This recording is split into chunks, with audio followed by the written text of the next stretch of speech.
This NASCAR Martinsville Spring 2026 betting recap edition of the NASCAR Gambling Podcast here on the Sports Gambling Podcast Network is brought to you by Kalshi. Make real money predicting sports. Kalshi is available in a ton of states, and you get $10 free with promo code SGPN. That's Kalshi, promo code SGPN. Driver, start your engine!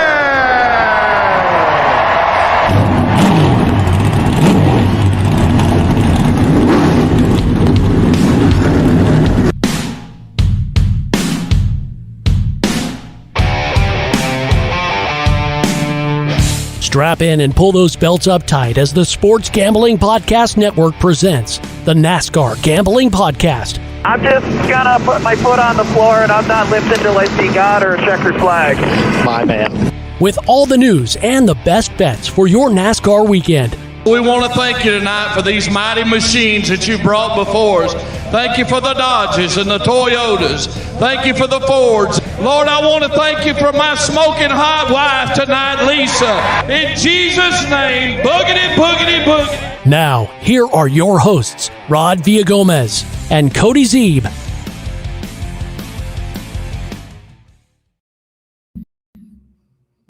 So to the NASCAR Gambling Podcast here on the Sports Gambling Podcast Network. He's Cody Zeeb. I'm Rod Villagomez, just giving Cody a bump draft out of the way as we talk and break down this NASCAR weekend at Martinsville.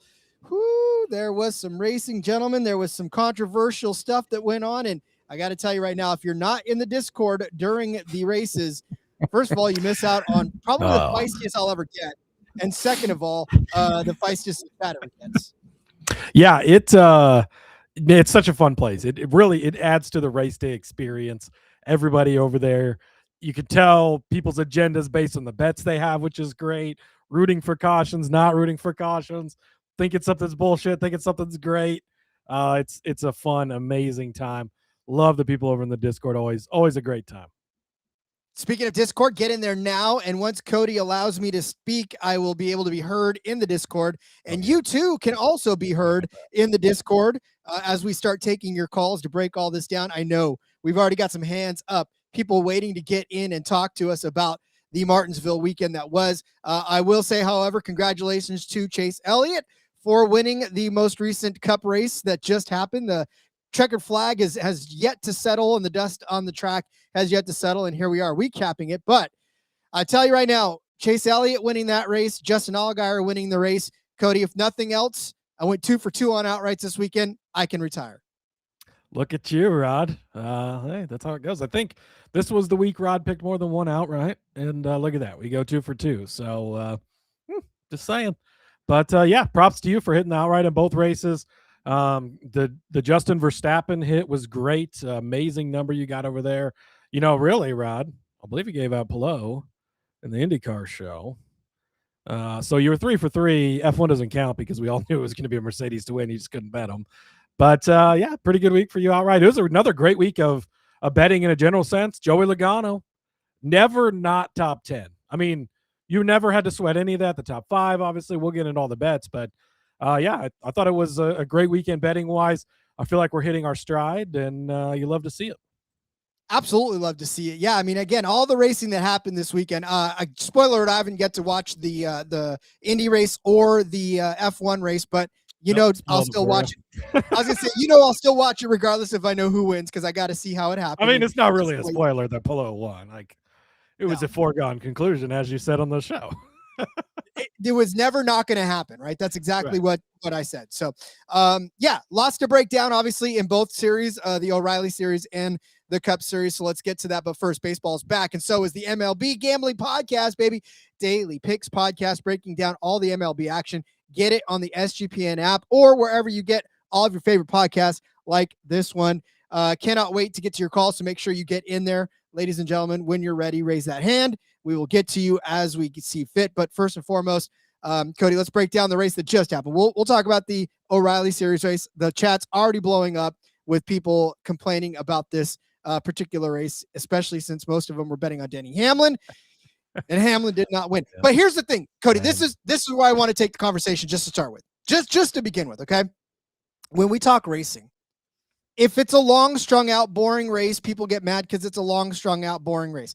If it's a strategy race, people get mad because it's a strategy race. If it's a race with a lot of cautions and a lot of passing, people get mad because it's not a long strung out race. Nobody is going to be happy regardless of what happens. But I will break this down this way. Yeah, Chase Elliott didn't have the right car all day long, but the race is not 10 laps long. The race is 400, 300, 500 laps long. You have to be fast at the end when it matters the most. Chase Elliott, if Chase Elliott had a shit car all day, well, guess what? Denny Hamlin should have easily passed him on that last restart, not looked back, and never, ever had another mention of Chase Elliott again. He could have slipped back like Ross Chastain, right? But he didn't, because Chase Elliott made adjustments to his car. Chase Elliott chased the track. Chase Elliott's crew chief made the right call at the right time. Sorry, Denny Hamlin didn't make the right call at the right time. Sorry, Denny Hamlin's crew chief thought, oh, we're going to win this race because we're going away from it. No, that's not what happened. Chase Elliott made the necessary adjustments. Chase Elliott made the call when he needed to make the call, and he won. It wasn't luck. It wasn't anything else. You just can't pass. People were passing all damn day. Like, yeah, see, that's where I'm really going to push back. A couple of things. I know Phil says objectively boring race, says you can't pass. That's just not true. If you couldn't pass, wouldn't everybody have finished where they started? That's like you said, that's the point of a 400 lap race, is things happen throughout the race, whether it's on pit road, whether it's pit calls, that's part of the race. Right. And as I sat there, yes, Denny Hamlin dominated the shit out of this race. I get it. And led a lot of laps, which that was racking up my DFS points. So I was pretty happy with that. Also had bets on him, pretty happy with that. Like I liked that part of it, but I was sitting there and I was thinking to myself, well, this is going to be a race that people are going to complain about how boring it was. But I don't know what do you want? Because you're not going to get where we just have a pass for the lead every single lap. That's never happened in NASCAR. It's not going to start happening now. You know, imagine if we didn't have stage cautions. A lot of the times, these are the same people who are going to complain about stage cautions. Oh, stage cautions ruined it. Well, if we didn't have stage cautions, it would have been Denny Hamlin and Ryan Blaney, and third place would have been 47 laps down in this race. I don't know what else you would have wanted, but just I was sitting there. You know, we had softball practice. It got over right before the race started. We come home, just sit down, relax, chill, watch the race. And I'm just thinking, we're watching cars out here going fast. It's constant action. At least you get to the lap cars quick. I enjoy it. I don't understand people who have to bitch and complain about everything. If you don't like it, do something fucking. There's a million things to do, a million things to watch. Just don't watch. Like, I don't know. I thought it was a good race. I think racing is exciting. Watching cars race is exciting. If it's an F1 guy beating everybody by a million, fine. If it's passing every lap, great. If we get that, right? We've had really good back and forth racing on mile and a halves, but also Kyle Larson led 432 laps at Kansas last year, because that's going to happen sometimes. Respect their game for hitting it. And not only did they get it, they kept it on pit road throughout the day. Then Alan Gustafson pulls out the big sack of balls, puts them down on the table, and boom, it works out, right? Because they had to get a caution. They did. And that's the whole point, is they found themselves in the position where we have to try something. They tried it and it worked. The timing fell right. Look how it works out. I thought it was a great day. We get to watch cars go fast, race. We get a bet on it. I don't know what else you people want. Quit being optimistic, Cody. That's not how this works. This world is full of people who love to complain all the time, and if you're not one of them, then you're 100% wrong. Although I will agree with A.A. DeFurio. Hold on. What do you mean we could have used more tire wear? The tires were clearly wearing a ton. But it costs you two laps. I mean, yeah, literal tire wear is what got Chase Elliott the win, is because tire wear. So what? Yeah. I don't know what else you want. Hamlin shot himself in the foot when he hit Blaney. This is A.A. DeFurio. I haven't seen you yet. When he hit Blaney and messed up both of their cars. That, my friend, is exactly the point. Denny Hamlin made the mistake of pinching Blaney up the track, which meant it took his game off as well. And then he also lost control over the last back end trying to drive the car too hard, and you saw him fishtail out. So again, Chase Elliott, yeah, he may have had a junk car for 3/4 of the race, but you put him in a position, he put him in a position where he was at. Like, I don't know. Can we get some more horsepower? You got more horsepower. You got what you wanted. Didn't there one more horsepower? What do you mean? We gave you more horsepower. This race had more horsepower than last time. It didn't seem to make much of a difference, really. But I don't know. I don't know. I'm trying to think back to even when I was a kid, like Martinsville races. You go back and you look. A lot of people led a lot of laps around there, and I just don't. I don't know. I don't know what you're going to get. I don't know. But yeah, I don't know. I thought it was a good weekend of racing. I thought we had some good action, and I was happy with the product that was out there. That's what I'm saying. It just it kind of gets frustrating and very difficult to be a fan anymore of anything, because you always get the people that just don't like it. It's okay to want more, Phil. We're not singling you out for sure, but I get it. Like, and you always want things to improve, right? In anything, you shouldn't just be okay with how things are. Anything can be made better. You should. But just not anybody specifically in this chat or even in the Discord or anything, but you see people on Twitter, on Facebook, all it is bitching and complaining. You give them more horsepower, they bitch and complain. You give them this and they bitch and complain. You take away stages a couple years ago on a road course and they bitch and complain about that. And then you put stages back and they bitch and complain about it. And it's just like, if you don't like it, just go somewhere else. I don't know. But all right, should we recap the bets, Ross? We will recap the bets. We'll do all of that, but I would like to take this opportunity to introduce you all, if you have not already formally been introduced, to our friends over at Kalshi. Kalshi is a real money prediction market, legal in a ton of states. Kalshi, a ton of trading options for your favorite sports. Looking at so here you go. This is where Kalshi has completely got the pulse of the entire nation. Where will Taylor Swift and Travis Kelce's wedding occur? Do you think it's going to be in Rhode Island? Well, if you do, then you get 61 cents on the yes. If you don't, it's 39 cents on the no. New York is also in there. Tennessee is also in there. Ohio, all kinds of other great stuff. So go have some skin in whether or not Taylor and Travis are going to get married in Rhode Island. It's that simple. You don't like racing? Go trade on whether or not Travis and Taylor are going to tie the knot in Rhode Island. If you're a new Kalshi customer, get $10 when you use promo code SGPN. That's Kalshi, Kalshi, promo code SGPN. Our friends over at Underdog have got you covered for pick 'em in almost every single sport out there. Underdog has just increased their payouts as well. 2 pick entries now pay 3.5 times, and 3 pick entries now pay 6.5 times your entry. Looking right now at Underdog, the UFL is back, my friends. Another league in which a lot of people just don't like. I don't get it. But how about Chris Rowland of the Orlando Storm? Let's get him into the end zone, shall we? Let's take higher than a half of a rushing and receiving touchdown for the wide receiver from the Orlando Storm. A fan favorite of mine because he was part of the Philadelphia Stars back in the old USFL days. So gotta love him. Take him for a touchdown and thank me later. And if you're a brand new customer to Underdog, got a brand new offer. Play just $5 and get $50 in bonus funds when you sign up with our promo code RACE, SGPN. They say the art of the compromise is when nobody. Go ahead. So close to what?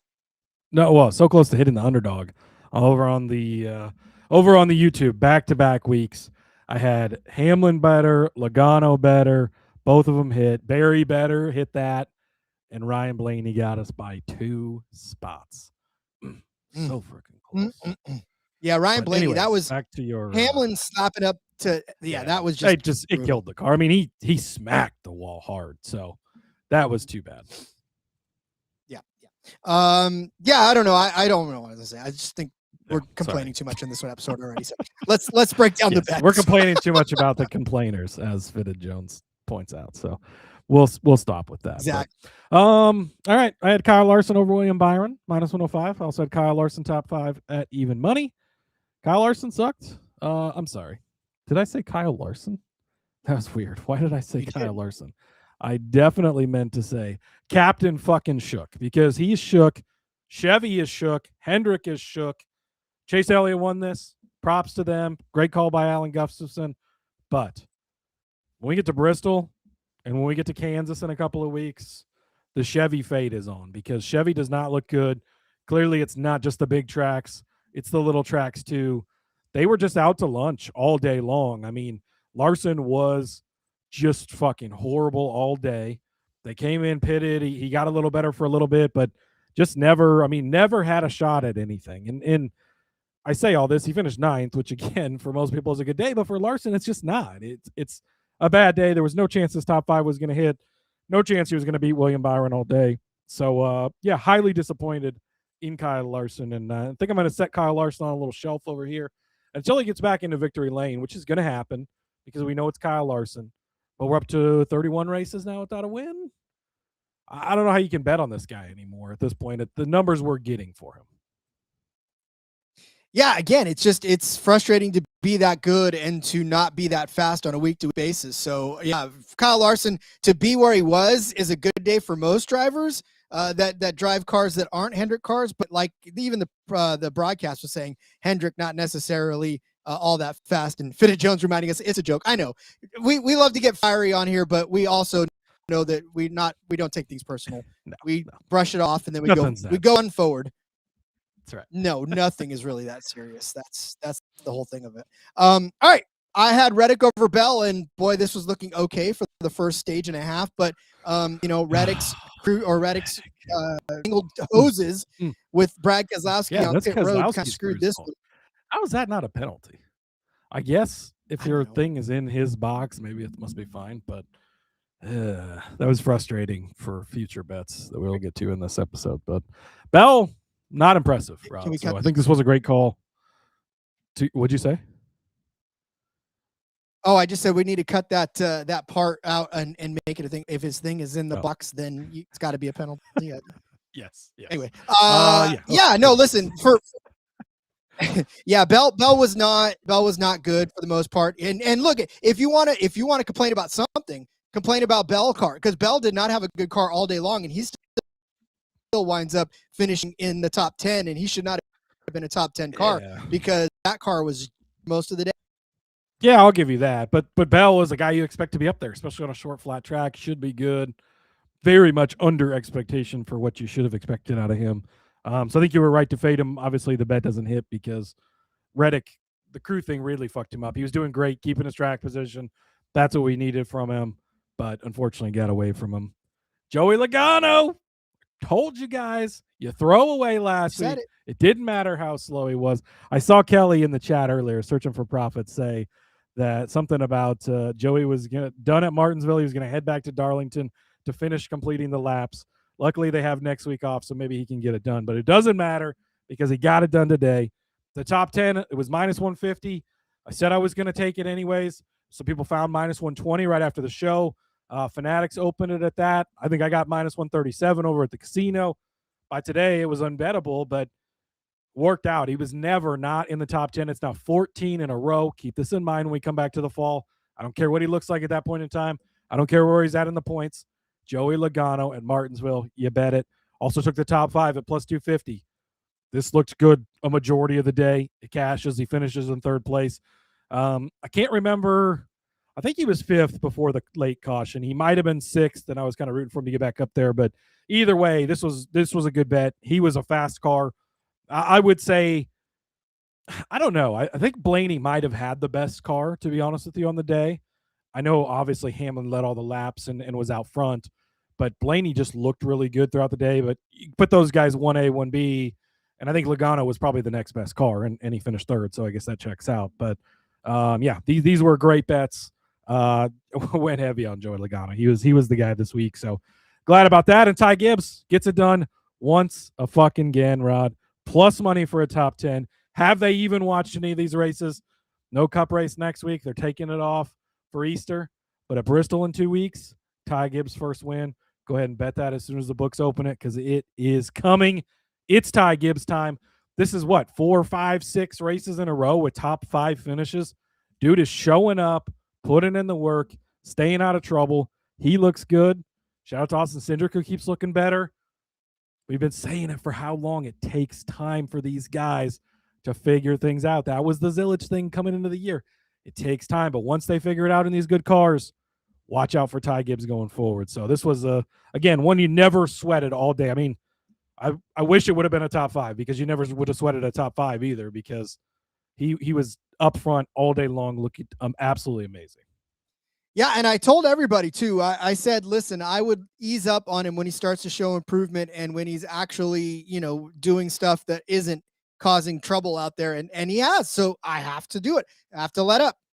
Much like I'll let up on Carson Hocevar when he stops being a complete and total rag bag. But listen, Ty did Gibbs, nothing wrong today. Oh, yeah, yeah. This time, no, karma. Yeah, this time. Yeah, fucking Bubba Wallace just lost his goddamn mind. What the? And fuck how many was times that? has Carson Hocevar done something stupid like that? Like, oh, he's just racing hard. There's not many guys I've seen do something that stupid. I don't care. He deserved it. He deserves every bit of it that he gets out there until he can actually learn how to play nice. But speaking of Bubba, I had a top 10 on Bubba, and he took himself out of it. So, and I should be mad, right? I should be mad. What? But I'm not. I just don't understand. Like, I love Bubba Wallace. I think he's a great race car driver. Obviously, a lot of people don't like the guy. That you're going to see nothing but that for the next 2 weeks because of this incident. But this is old Bubba just came fucking screaming out the door and is like, I'm back, buddy. Because we've seen new Bubba, double dad now, just kind of more chill, relaxed. I would have said this before. He just lost his ever-loving mind on Carson Hocevar there.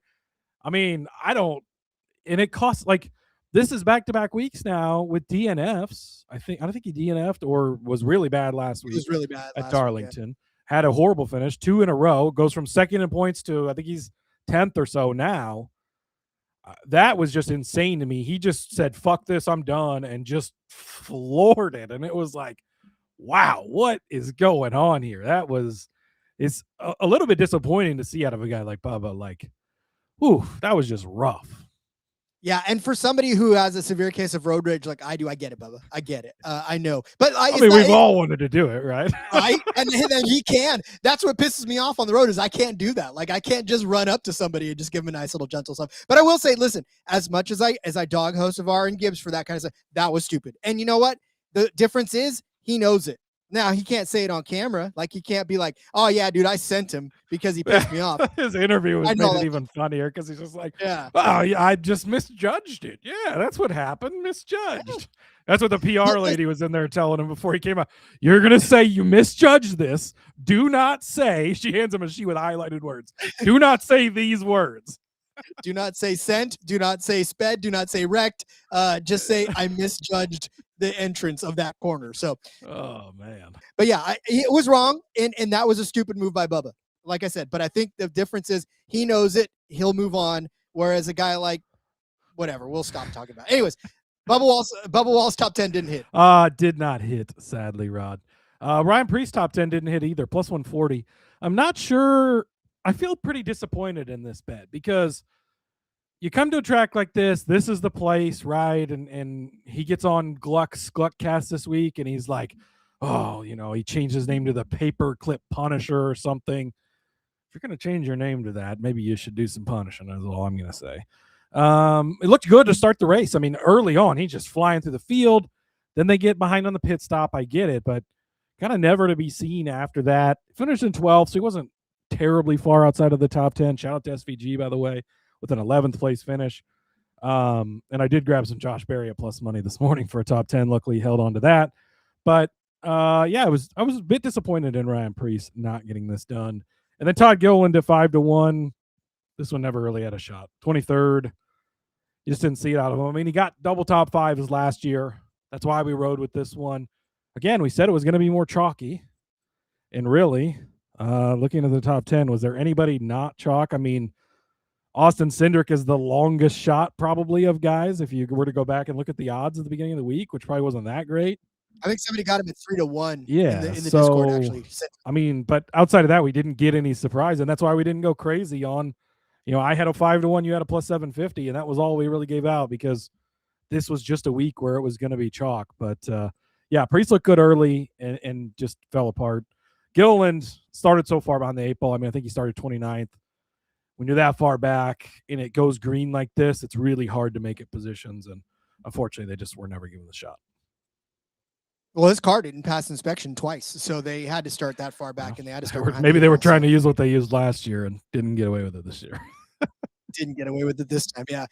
My long shot was Justin Allgaier, top 10 plus 750. Look, all the other Hendrick cars, as junk as they might have been, though, the fact that all of them were running inside of the top 10 at one point in this race told you that there was something to be said. I mean, Chase Elliott obviously wins this race. William Byron finishes 5th. And then Kyle Larson finishes 9th. So all three ended in the top 10.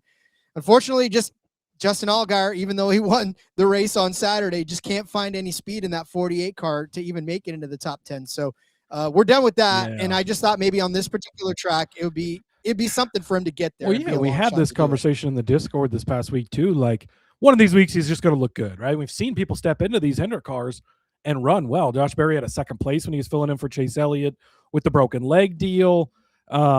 We've seen other people step into the 48 car and run well. And it was like, you just think at some point it was going to click, but it's not clicking. I mean, they had a big penalty. The pit crew, I don't remember what it was. They did something. There was something on the pit crew. So got a penalty there and just, yeah, it was rough. I don't know. I think at Bristol, we just got to stay away because he is going to be running at Bristol in 2 weeks. We'll see after that. Maybe Bowman's back at Kansas, but we've seen guys coming back from injury. Now Keselowski's been a little bit different to start this year, but generally not the greatest. And Hendrick, I think Chevy just struggling. So, yeah, unfortunate there. But I had Toyotas in the top 10, over 3.5, a plus 130. Felt really good about this one going into the weekend, as I thought I should have. Denny Hamlin, obviously, class of the field. Ty Gibbs looks great. Outside of that, Toyota's pretty well sucked. I mean, Christopher Bell holds on for 7, so he gets a top 10, but Chase Briscoe was out to fucking lunch. That, I don't know. Chase Briscoe, I'm not quite ready to hit the panic button, but we got to see some life out of that car. It's been rough going for them. Reddick was up there early, obviously, before the pit deal and just could never get the track position back. Bubba, I don't think Bubba was ever really going to be top 10 like we thought he should be. Obviously, he then crashed out both literally and figuratively. So that was unfortunate. But then the Toyota Parlay should have took Bell instead of Briscoe, I guess, because, well, it wouldn't matter because Hamlin didn't win. But had Hamlin to win, which obviously was looking great. Gibbs top 10. Maybe we should have made that the top 5 because he obviously hit that easily. And the Briscoe top 10, I don't think Briscoe was ever in the top 10. That one was at plus 2,100. I'm liking these team parlays, though. I think I'm going to keep rolling with these because it's fun, you know, and really, you look at it, 2 of these legs were pretty well hit. Hamlin should have won this race. Gibbs was easily top 10.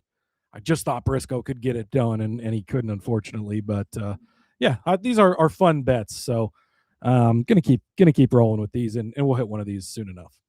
Indeed. So I had Larson as a top 3, obviously not a top 3 car all day for the most part. He probably not. No, he could have never been. Sorry. I was trying to make. Who did you have, Rod?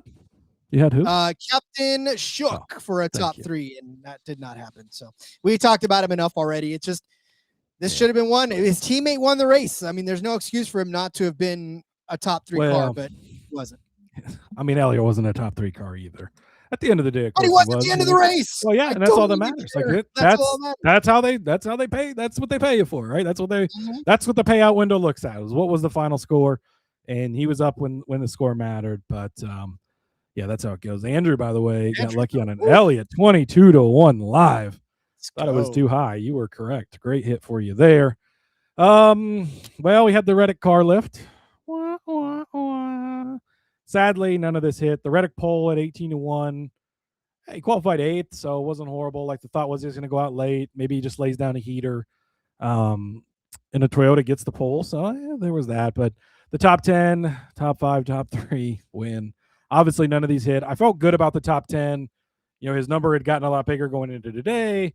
He's starting in 8th place. Like, get up there, hold the track position. And he did until the pit stop where he got, you know, was what, a 14-second pit stop or something, which that was great in 1992, but not in 2026. So it's just, that was so much time lost there, unfortunately. And yeah, we just missed out on this. Should have went with the gut. Should have went with the Joey Logano car lift because that's what I was going to do. Sort of did in a way with, you know, we took his top 10 and top 5, but should have just fully committed to that. So yeah, apologies on that one, but we'll move on. Yeah, I mean, what are you going to do? That's Reddick. The pit crews, they either give it or they take it away, and it's the most frustrating thing in the world because, you know, here you are. And this with it all cashing, and then it's gone. This one's tough too because I feel like the thought was right. Momentum seemed to be working in his favor, and he was doing well with the track position he had. But once he lost it, there was just never any shot he was going to get it back, and that was the part that hurt us. Indeed. All right. Well, I did pray for a long green flag race that was full of speed, and I got it. Average speed of the race, 73.5. I told you that was pretty much the lock of the week. The average speed of this race, 75 miles an hour. So that cashes the over on that one. Again, there was only 5 cautions, which was good. And the only thing is it's 54. I know on a short track, it takes a long time to regroup, but 54 caution laps still sucks. And that does slow the whole thing down. But Denny Hamlin, like somebody said over here, was dog walking the field. And that means that there was a lot of fast laps being churned by that 11 car and a lot of clean air. And then Chase Elliott stepped the game up too late in the race. And his average speed, Chase Elliott's overall, was 74.454. Denny Hamlin, 75.454 rather. Denny Hamlin, 75.449. So overall faster for Denny Hamlin average. But again, that's neither here nor there. The average speed of the entire race, 75 miles an hour. Boom. Great call by you. This was a very green flag race, which honestly, I kind of enjoyed. I thought that it was nice that it just went green and kind of stayed that way. And we got to see some long runs. We got that. I mean, that's what delivered us the winner was the long run, the pit strategy, all of that stuff. So it cost me my outright probably. But I liked it. Speaking of outrights, had Denny Hamlin plus 600. Clearly this was the bet. I mean, he was the car to beat. He was the best. Sits on the pole. The number gets cut in half. So it's great having this early in the week. We get twice the number. Dominates the race. Looks good. Sweeps the stages. Obviously, they bring it up on the broadcast. Oh, every time he swept the stages here, he never wins. And, of course, he doesn't win. So that was unfortunate, but you feel good about the bet. Sometimes you're going to hit these bets like we did last week with Reddick, despite everything that went wrong in that race. Like, don't forget, we called it outright. He was the best car. A million things went wrong, and we still paid for it. In this race, all it took was one little thing, and that was literally everything out of the 11 team's control. For the most part, I guess maybe if he'd have pitted 2 laps earlier or something, he gets around Elliott. But in a general sense, like they just gambled and the caution came at the right time. So it wasn't mistakes that they did. So, doesn't hit, but it was the right bet. Loved it there. Briscoe 14-1 was obviously not a good bet. He sucked, but we talked about that earlier. 14-1, it's not for what he's done here before. Fine. Gibbs at 25-1. He was right there again. Oh my God, it's coming at Bristol. I'm telling you, Rod, he's winning at Bristol. And I had Crash Out Boy at 27-1, and he crashed out again, literally and figuratively. Yes, in every sense of the phrase, he definitely crashed out for sure. But again, he's going to go home. He's going to think about it. He's going to figure out what to do, and maybe come back a little bit more cool. Remember in 2020 when we were doing, if you've not been around NASCAR since prior to 2020, obviously COVID times, they were doing iRacing events on Sundays instead of we couldn't race. They were having all the drivers do an iRace. So okay, it's Martinsville this week. We'll go there. And Bubba Wallace just unplugged his controller and literally left the race because he was so mad. So that's pretty much what he did today. How many of us have not done that before in the middle of a Madden tournament? We've all done that, right? Like, just pull it out. I'm done. Pull the ripcord. I'm done. Whatever. I don't care anymore. You can't throw that long bomb on me anymore. I'm done. All right. I did have Blaney at 5-1, who looked like the car to beat next to Hamlin for a little while until Hamlin decided that he wanted to go full terrorist and take out Ryan Blaney, his closest competition.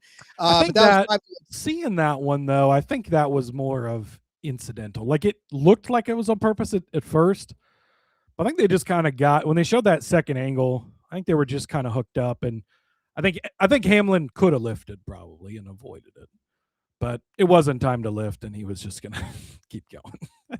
I mean, look, it was a matter of both of them trying to occupy the same space at the same time, and that doesn't work in racing. That's not ask Bubba Wallace and Carson Hocevar. That just doesn't happen. So, yeah. But I also had Chase Elliott at 9-1 on DK. That was the best price for him, and he came through with us, and that like I said, 2 for 2 on outrights.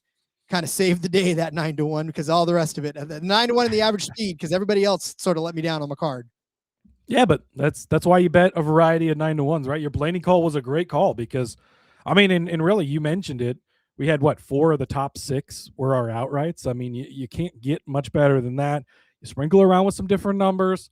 Yeah, you miss on the guys like Briscoe at 14-1, fine, but you got a Gibbs right there ready to pounce. Maybe he gets the opportunity late there. Maybe, Denny gets to an Elliott and they kind of wreck and he slips around Logano, whatever. It opens up the possibilities. But, yeah, I think we really had the outright card pretty well nailed for early in the week. And Denny had an opportunity. Denny got to chase there at the end. And Denny, you watched him send it too hard and lose his rear end. So, and what's up with Nemechek holding up Hamlin? Nemechek turned into full villain mode this week. But how does he not hold up Elliott at the end? Like, all day long? And I get it. He's 3 laps down. You don't want to mess with the win. But earlier in the race, you were holding up your Toyota teammate. You literally cost him the lead to a Chevy at one point. Then I'm thinking, I said in the Discord, I'm like, you know what to do here, John Hunter. Like, just do what you've been doing all day. No, we'll just let the 9 car go. Okay, go along, buddy. Go ahead. And then race the 11 hard. Yeah, and then I'm like, what? He's got a bone to. Well, okay. There was rumors when John Hunter got divorced that Denny might have been partially wise. So maybe there's something to that John Hunter might not like Denny very much. It's possible. That car gets 3 wide when the 11 starts to get behind him. He's like, no, buddy. I totally forgot about that, but that actually, that could check out. That checks. All right. Well, then we will close up shop for Martinsville. Remember, if you want to call in, join the Discord. It's in there, sg.pn/Discord. We will take your calls after the break and talk about that Xfinity or the O'Reilly race. Damn, swear jar. And break that down. A good day for a 7 team and a great day for the card. So we'll talk about all of that. But first, let me tell you about our friends over at Rhythm. They are your official data tool for dominating the madness of college hoops. Rhythm continues to crush it in college hoops. Plus, Rhythm's MLB projections are live, and they continue their NBA props heater. And if you're looking to go premium, now is a fantastic time. Use promo code SGPN25 when you download the Rhythm app for 25% off of your first month. Download Rhythm. Use promo code SGPN25. We're also brought to you by Novig. Novig is America's #1 sports prediction market. With Novig, you're getting the best prices on the planet.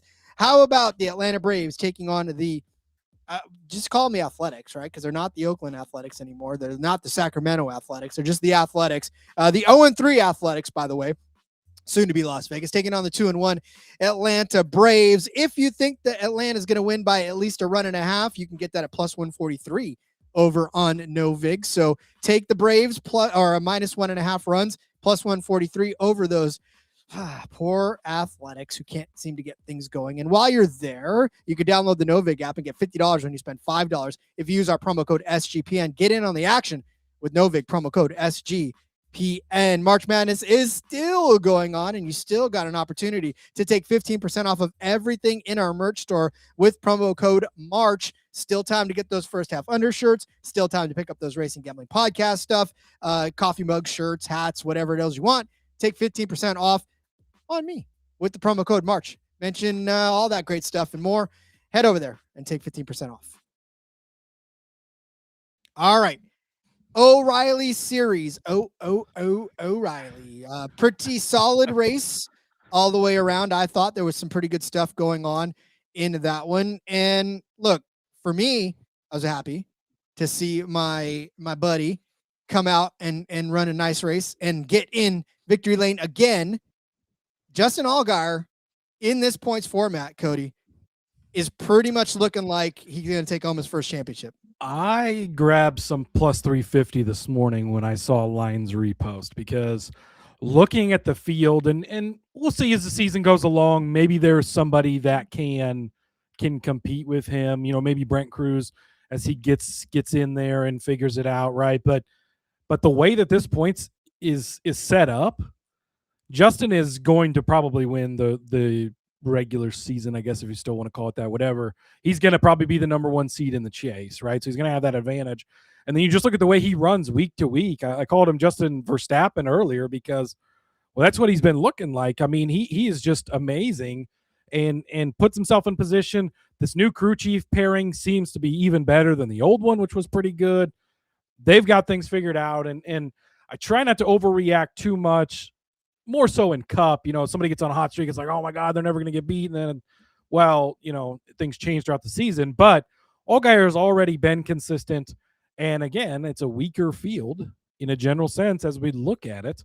And a guy like Cruz has a lot of work to do for missing all those races. So I just don't know that there's a lot of other people out there that can compete super hardcore head-to-head with him. Love is obviously going to be in that conversation. Hill could put himself there. If one of the JGR guys gets hot, they could. Maybe Quapple kind of figures it out as him and Rodney Childers go along. But Allgaier is going to be pretty hard to beat. I would get some more of that plus 350 or whatever number you can find out there now before it's not that type of number anymore. Indeed, yeah. Justin Allgaier, stage winner. He leads 114 laps of this race. And really, again, it was never a doubt that Justin Allgaier was one. Even the late race cautions, even everything that was going on at the end, Justin Allgaier just had the car to beat. And he didn't cry when there was a late race caution and somebody was trying to use strategy to move up on him because he was the faster car and he still won that race. Well, I heard you can't pass, Rod, but I don't know how he did it. I don't know. Well, but mostly because the other guy didn't know how to restart in that car, but whatever. I know the poor 9 car, but still, you feel bad for a guy like that. Cause it's like, Lee Polium is this like legend in late models and all this, big in the area, comes in and he's doing great. And you heard Dale Jr. like he was apologizing on the radio and Dale's like, you're running fucking second in your first start, bro. Like, what are you sorry for? Like, he looked good. They got the strategy, got him up front. Obviously he piled up the field, which unfortunately cost me the Carson Quapple over Austin Hill at minus 115. This was hitting all day. There's no chance it wasn't going to hit. He'll finish at 6, but late in that race, the top 6 were 5 JRM cars and the Hendrick Motorsports car. I mean, it was a JRM/Hendrick day, hands down. Quapple looked great all day. The top 5 at plus 180, well on its way to cashing. Unfortunately, he was right behind Pulliam on that restart. They said go. Quapple went. Pulliam didn't, and just completely destroyed the Quapple car. So unfortunate there, but it wasn't a bad bet. It was just bad beat, right? Wrong place, wrong time.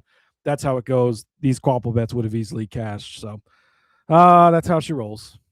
Doesn't matter, Cody. They were supposed to cash, so they should have cashed, right? And Austin Hill didn't have a good car all day, but he should have not finished in 6, so he didn't finish in 6, right? According to my model, Carson Quapple was much better, Rod. Austin Hill's average running position in the entire of the race for average position was 15th. So him finishing 6th was a fluke. Him finding his way. I mean, it's not like that's what he did here last year, right? He won the spring race while he ran 15th all day long because there was chaos at the end and he found his way through it. Like that's something Austin Hill does. So we'll give him credit for that. But if Quapple is not right there behind Pulliam and gets through like other people did, he was easily going to cash these. So it was the right thought, and they were good-looking bets, but unfortunately just missed because of that wreck. Speaking of good bets that just didn't cash, Love over Chastain, Love top 5. I got to tell you, that was a tough one to swallow because Jesse Love, right, the highest position he was at was 4th. His average running position was about 10th place, started 8th, but ended up finishing in 12th. That last restart really did him in because he just did not hold on to the position. He got bumped stuck around top of three wide and lost 7 or 8 spots. I mean, it looked like he got hung out to dry in the draft. Like he went backwards so fast and lost all those spots. Cause I know we had some guys that had top 10s on him in the Discord and it should have cashed, like looked so good. That's especially in the lower series. Those are the risks you run because these things happen when you get the late cautions and late bunches up like that. And what sucks is that he did get beat by Ross Chastain, who started in 38th place. So the middle of the race, he was 18th all day. His average run position was 19th, right? So there was no reason that Ross Chastain should have been in the top 10 except for strategy. Oh, no.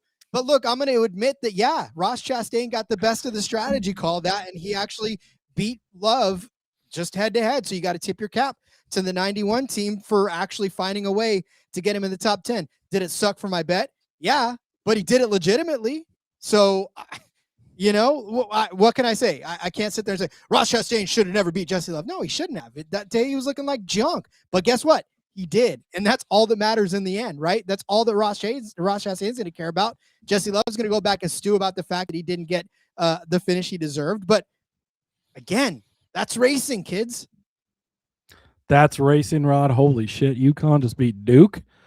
Duke was killing them earlier. Wow, that's crazy. Wow. Well, that's some nice breaking news there. Sounds like we missed a good one, but that's okay. Yeah, it just tough beats on those ones. Parker Retzlaff, top 5, 8-1. We're going to keep playing this kid as we get the opportunity to, because he's got speed, much like the guy you're about to talk about here in a few minutes, but looked great. They were, again, talking about him all day. Gets spun out, comes all the way back up to finish 11th place. I know some guys had the top 10 on him too, and just missed on him there, which was unfortunate, but great bet. We're going to keep running with him. But the guy, I am now officially a member of the Sammy Smith fan club. I love this kid. I ended up, by the time this race started, so heavily invested in Sammy Smith. He was going to make or break my entire weekend, and he made my entire weekend. He looked good, looked great throughout the day, kept himself in position to win this race all throughout the day. Top 5 plus 160, never in doubt. Top 3 plus 275, rarely in doubt. Cashes both of them. Ends up for a great day. Ended up getting some head-to-head matchups with him on race day that were available to me. So those all hits. It was a really, really good Sammy Smith day. And, yeah, this is a track that he's just really good at, continues to be good at, and worked out well for us. Yeah, he definitely found his way. Just he stayed out of the fracas enough to make this all happen, because it very easily could have been him collected in one of those bigger wrecks if he would have just stopped. I thought he was. I started to shit myself. I thought he was in that wreck, and then I realized it was Quabbel, and I was like, that sucks, because I got some action on Quabbel, but I had so much more on Sammy Smith that it ended up being okay. Indeed. All right, you know that I'm not one to thump my chest very heavily, right? I like to walk softly and carry a big stick, but when that big stick is Corey Day, I swing the shit out of that thing, and I'll hit whoever listens, because I've been beating this guy's kid. That's what I'm saying. Like, I know that everybody's been on him. I know it, but I also recognize that this is going to be something that you can continue to do until the wheels fall off. The wheels may fall off after this, because Corey Day is not going to be plus 325 for a top 5 anymore. It's just not going to happen. You're going to get this a lot shorter than plus 325. So we took advantage of this one more time before it completely closed up shop. But I'm telling you, look, he's close. He's going to win a race before the end of this. He's on my outright card for rocking him next week. I don't give a fuck. Like, this kid is so talented. He is so fast. He looks so good. He's disciplined. Like, that talk with Mr. H just like, usually, you have a troubled employee, or you have a guy, and you got to keep saying, no, this guy just fixed everything like that and looks like a fucking baller. Corey Day is going places. Get that stock while you can. This was a great call by you. I got scared off by the number, because we were getting 8-1s previously, and then I was like, fuck, it's only plus 325. Should have bet it. He was there all damn day long.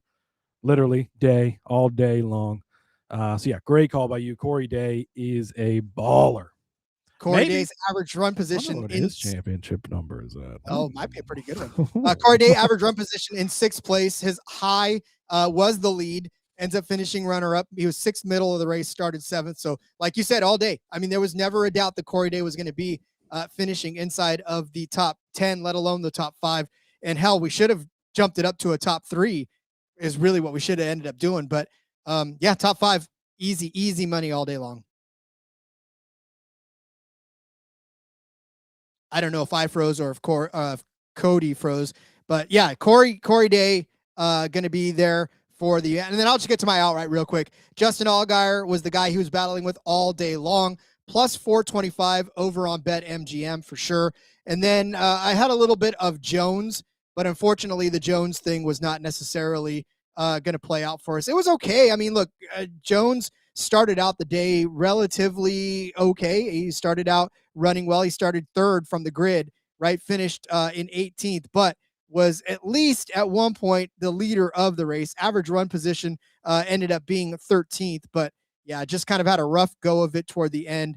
Felt bad for him, because I feel like he should have had a better finish, but he got collected up in one of those craziness and wackiness that happens. Corporate Gambling tried to take Cody out, so we are just going to continue on as we move Cody back now. Corporate Gambling trying to stop him from winning races and giving out good picks.